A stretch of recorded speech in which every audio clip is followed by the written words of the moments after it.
నేను ఆల్రెడీ ఈ సినిమాకి సంబంధించిన రివ్యూ మా ఛానల్లో నేను చెప్పడం జరిగింది. కాకపోతే ఇలాంటి స్టేజ్ల మీద మాట్లాడేటప్పుడు భయపడకుండా అనవసరమైన భీతికి లోను కాకుండా ఏం మాట్లాడాలరా బాబు ఈ సినిమా గురించి, ఎక్కువ మాట్లాడితే సోషల్ మీడియాలో తిడతారు, తక్కువ మాట్లాడితే మీకు సరిపోదు, ఇలాంటి ఒక ఈ సందిగ్ధావస్థ మీడియాకి ఎప్పుడు ఉంటుంది, పైగా నాలాంటి సీనియర్ పీపుల్కి ఉంటుంది. ఎందుకంటే బికాస్ ఈ సినిమా కంటెంట్ని హ్యాండిల్ చేయడం అన్నది ఎంత కత్తి మీద సామో రాజర్ సెడ్జో చదువుకున్న వాళ్ళకి కానీ సినిమాలు రెగ్యులర్గా చూసే వాళ్ళకి కానీ బాగా అర్థమవుతుంది. ఆ విషయంలో మాత్రం కోన నీరజ్ గారిని మాత్రం 100% మెచ్చుకోవాలి. ఎందుకంటే ఇది ఒక మాస్ కంటెంటు, అంటే చాలా చిలిపి కథ. యాక్చువల్గా చెప్పాలంటే అలాంటి కథని హైలీ మెచ్యూర్డ్గా ఆవిడ తీయాలనుకున్న కథని సన్నివేశాలతో సహా ఎక్కడ రిజర్వేషన్స్ పెట్టుకోకుండా మళ్ళీ దాని తాలూకా పర్మిసిబిలిటీని మిస్ కాకుండా చేయడం అన్నది మాత్రం రియల్లీ హ్యాట్స్ ఆఫ్ అమ్మ.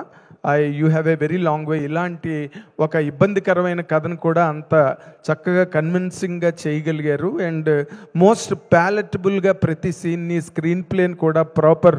జంజాల్ గారు నాతో ఇప్పటికీ ఆయన అన్నమాట నాకు బాగా గుర్తు, మీకు నచ్చిన స్క్రీన్ ప్లేస్లో మీకు బాగా నచ్చిన సినిమా ఏదండి అని ఒకసారి నేను ఇంటర్వ్యూలో అడిగితే పూజాఫలం పేరు చెప్పారు. పూజాఫలం సినిమా పేరు చెప్పారు నాకు. చెప్తే నేను ఆయన చెప్పిన తర్వాత నేను ఇంటికి వెళ్ళి పూజాఫలం సినిమా చూసా. What a screen play! ఆ రోజు ఆ స్క్రీన్ ప్లేని చూసి నేను ఎంత ఇంప్రెస్ అయ్యానో, కోన నీరజ్ గారు ఇప్పుడు తెలుసు కథలో ప్రజెంట్ చేసిన స్క్రీన్ ప్లే అంత బాగుంది really. And Siddhu Jonnalagadda is a very risky hero always. ఎందుకంటే తను ఒక ఎక్స్ప్లోడెడ్ ఇమేజ్ని ఆల్రెడీ భుజం మీద వేసుకుని తిరుగుతూ ఉంటాడు ఇండస్ట్రీలో. అలాంటి హీరోని నగిషీలు చెక్కడం, పూర్తిగా సామిల్లులో ట్రంక్స్ని తోస్తే కోసేస్తారే వాళ్ళకి కావలసిన సైజుకి, అలాంటి సైజుకి మీరు తీసుకొచ్చి సిద్ధు జొన్నలగడ్డ లాంటి ఒక అల్లరి అబ్బాయిని ఇద్దరు అమ్మాయిల మధ్య నిలబెట్టి అంత రెస్పెక్టబుల్గా ప్రజెంట్ చేస్తే, డైరెక్టర్ చెప్పిన దానికి తల ఉంచి ఆవిడ ఎంత చెప్తే అంతే చెయ్యడంలో తన హీరోయిజాన్ని వెతుక్కున్న సిద్ధు జొన్నలగడ్డని ఈ సినిమా ద్వారా నేను 100% మెచ్చుకుంటున్నా. ఎందుకంటే ఇంతకుముందు జాక్ సినిమాలో అది ఎక్కడో మిస్ అయిందని నాకు అసంతృప్తి ఉండేది, నా రివ్యూలో అది చెప్పాను కూడా. బట్ ఇక్కడ పూర్తిగా డైరెక్టర్కి లొంగిపోయాడు. ఎందుకంటే ఆ క్యారెక్టర్ మీద, ఆ కథ మీద తనకున్న రెస్పెక్టు, ఆ గౌరవం వల్ల అది జరిగింది.